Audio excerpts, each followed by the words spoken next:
Welcome back to Legends in the Making. In today's episode, we're exposing one of the most dangerous myths sold to leaders, athletes, and parents alike, the myth of motivation. If you've ever felt like you're inconsistent, if you've ever wondered why you keep starting strong but finishing nowhere, then this one's for you. And I love this quote. You weren't built to be motivated, you were built to be anchored. So really think about this. When we think about motivation, mastery isn't fueled by hype. It's anchored in devotion, repetition, and identity.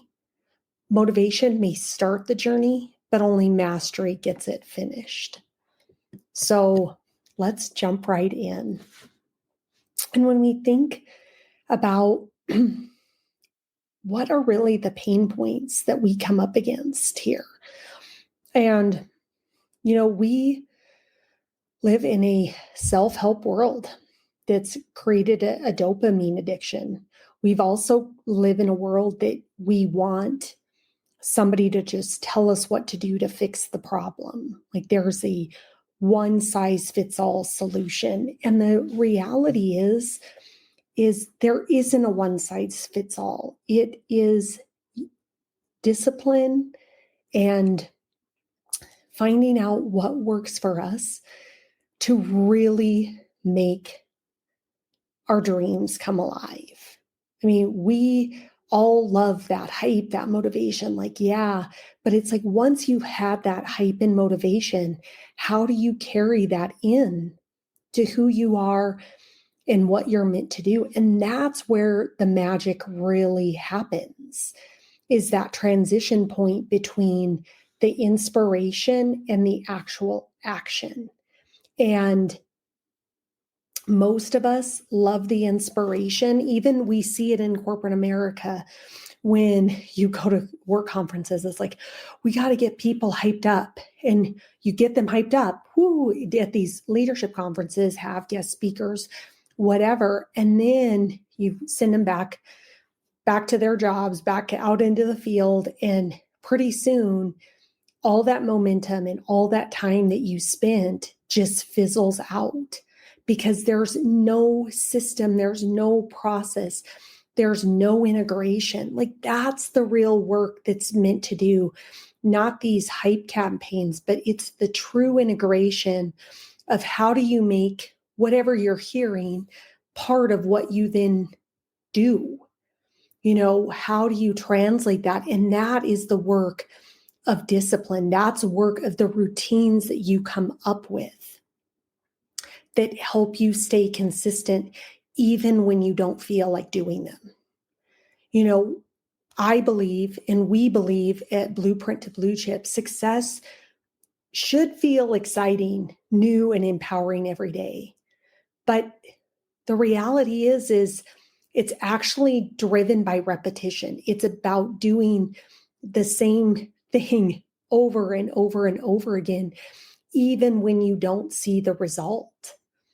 When I think of athletes who show up on fire for week 1 and then goes you in week 3, or is ready to be off the team, or, it's like, wow, they're gung-ho at the beginning of the season, and midway through, they're tired and exhausted. And it's like those ebbs and flows, the roller coaster really is a reflection of discipline and the routines that they set up for themselves to ensure that they win daily. It's about daily small wins. It's not about the big wins that we like to see.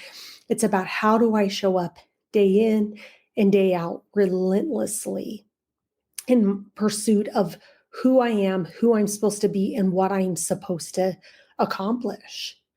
I will watch and I work with numerous athletes and leaders. And it's like, you'll start a morning routine on Monday, and then by Thursday, it's abandoned.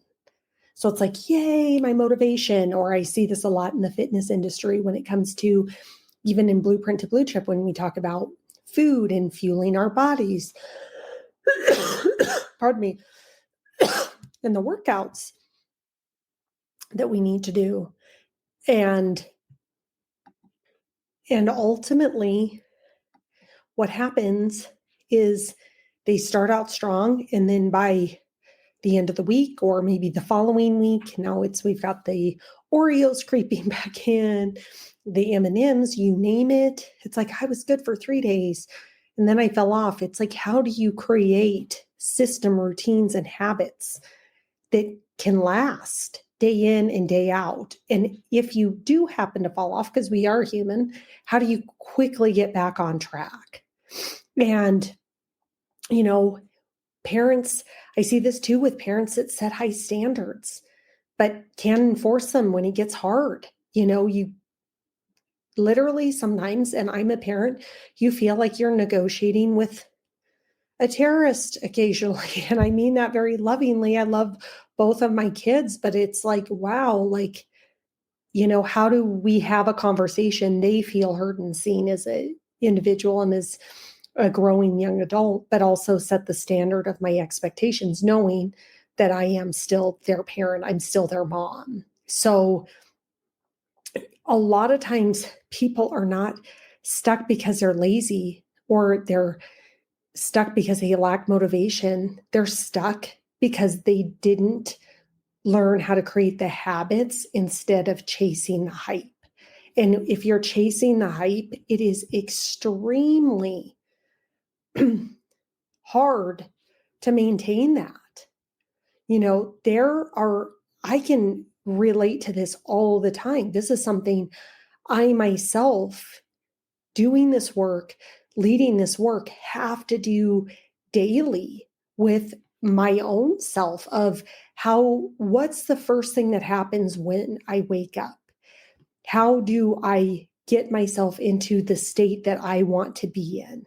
And my morning always starts with meditation, with prayer, with alignment before my feet ever hit the floor, even if it's for 5, maybe 10 minutes. Like once the alarm goes off, it's not that it's like I got to jolt out of bed.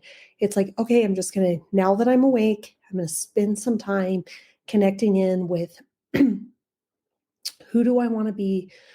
Where do I want to go? What needs to get done today that has the highest and greatest impact for everyone around me? How can I be in service and do a really good alignment and a really good check-in? And then I like to have a little coffee, do a little bit of reading, get into just, okay, now I'm going to go work out. This is the rhythm. This is the time my appointments start. But I start my whole day with a list of things that have to be done for me to get me into my best state of being before I ever start to think about putting the oxygen mask on anybody else. And so that's where the work and the mastery begins, is what is your routine and what do you do? And I notice when I don't follow a routine, things get very out of whack and it becomes very hard for me to manage. And then I have the self-doubt and all these other things creep in because I haven't kept myself trained and in a state of this is repeatable over and over and over again. And if people tell you they don't fall off the wagon, they're completely wrong. And my routine is going to be different from your routine. That's going to be different from somebody else's routine. There is not a one size fits all. I just want to keep repeating that. There is no one size fits all for anybody. So you have to find what works for you and establish that, because that's where you really have mastery. Mastery becomes the solution, the repeated day in and day out, moment by moment habits of things that I do that make me feel aligned and whole and complete and at peace with myself that's what I'm truly focused on. And there is not one recommendation from a coach, from a podcast, from a planner, none of that gets me aligned and moving in the right direction. Those behaviors start with me and coming up with my own routine throughout the day. Same at the end of the day. How do I close out the end of my day so then I have a beautiful way to start my next day? Like, everything is about rhythm and routine. And we think that discipline can be very boring, but there is a reason why structure is so important for us. It's why, as parents, when we have little babies, we get them on a routine. Because when we have them on a routine, life becomes much more smooth. When the child knows when I'm going to be napping, when I'm going to be going to bed, when's bath time, there becomes a rhythm. There's a cadence to it. And so finding what that is so important for you, because that's where mastery happens, is in your daily moment by moment habits. And so the truth is, motivation is fleeting. It's kind of an emotional fuel. It's a feeling. It's like, oh, yay, I feel great. Devotion is identity based. It's who you are when no one's watching. That's the discipline. That's the character. That's the integrity. What am I doing when nobody's watching? Or, a lot of times what throws me off is when I'm around other people. And I do great when I'm by myself, but when I have other people around, it's like, how do I stay as disciplined? What does this look like for me? And to still follow that, because that honors me. And their system and their process may be completely different. What I will tell you is the top elite, the top 1% aren't the most inspired people. They're the most disciplined. They're the most anchored into who they are and who they need to be. And that's where the power becomes. When you can teach yourself, but then you can also teach your children. The mastery of being successful is in your routine, is in your habits. And if you can start them young and they can really start to understand the rewards of having tools like that, it's amazing to see what they can accomplish. Mastery is not sexy. It's definitely sacred, though, because once you get mastery, once you get to the place where it starts to become automatic, that's when you know you've really arrived, because you've created the systems, tools, and processes to get you to that sacred place. And you show up even when you don't feel like it. It just becomes, this is who I am. This is the routine that connects me in to my highest self. This is the routine that delivers the best to everybody else. So the most accomplished people are the most disciplined, because they've built it in who they are. And that's the magic. Motivation might be the whisper, but mastery is the echo.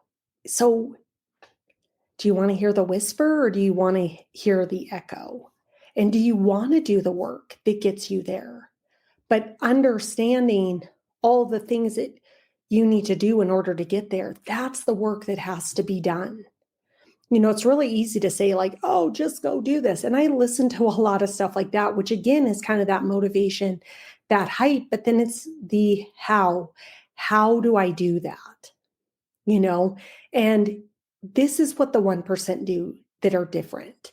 They anchor to identity, not emotion.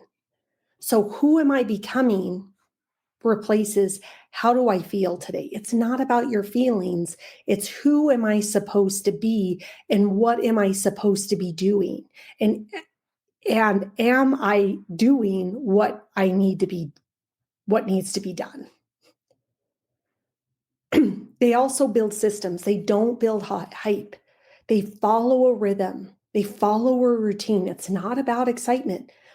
You'll hear stories where people could eat the same thing day in and day out for decades, because it was just, that was what drove optimal performance.